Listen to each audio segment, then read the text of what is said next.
ধনেপাতা অনেকেই পছন্দ করে, আবার অনেকে আছে ধনেপাতা একদমই পছন্দ করে না। তবে যারা ধনেপাতা পছন্দ করে আমার আজকের এই রেসিপিটা ঠিক তাদের জন্য। ধনেপাতা লাভারদের জন্য আজকে আমি নিয়ে চলে এসেছি ভীষণই মজাদার এবং সহজভাবে ধনেপাতার ভর্তার রেসিপিটা। আশা করছি আমার আজকের এই সহজ রেসিপিটা আপনাদের কাছে অনেক অনেক বেশি ভালো লাগবে। এর জন্য এখানে আমি বেশ কিছুটা ধনেপাতা নিয়ে নিয়েছি। এখানে আমি ফ্রেশ ধনেপাতা ব্যবহার করেছি।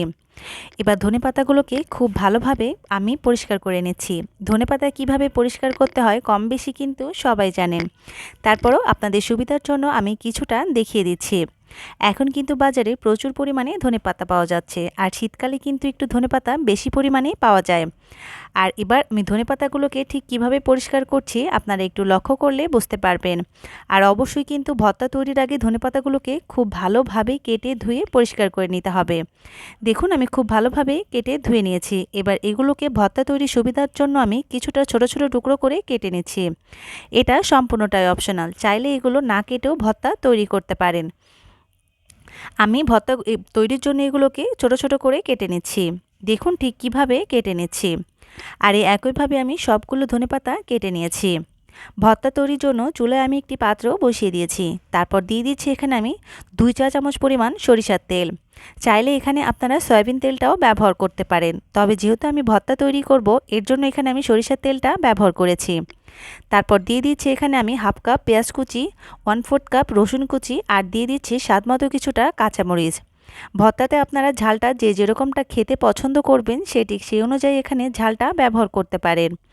এবার এই সবগুলো উপকরণকে আমি খুব ভালোভাবে নেড়ে চেড়ে গোল্ডেন কালার করে ভেজে নিচ্ছি। দেখুন ঠিক কিভাবে এগুলোকে ভেজে নিতে হবে। দেখে নিশ্চয়ই বুঝতে পারছেন, যখন ঠিক এরকমটা কালার চলে আসবে সে পর্যায়ে এখানে আমি অ্যাড করে দিচ্ছি আগে থেকে কেটে রাখা ধনেপাতাগুলো। দেখুন এখানে আমি সবগুলো ধনেপাতাই কিন্তু দিয়ে দিচ্ছি। তারপর ধনেপাতাগুলোকে পেঁয়াজ আর রসুনের সঙ্গে খুব ভালোভাবে নেড়েচেড়ে একটু সময় ভেজে নিচ্ছি। তবে এই পর্যায়ে অবশ্যই খেয়াল রাখবেন ধনেপাতাগুলোকে খুব বেশি সময় রান্না করার কিন্তু প্রয়োজন নেই।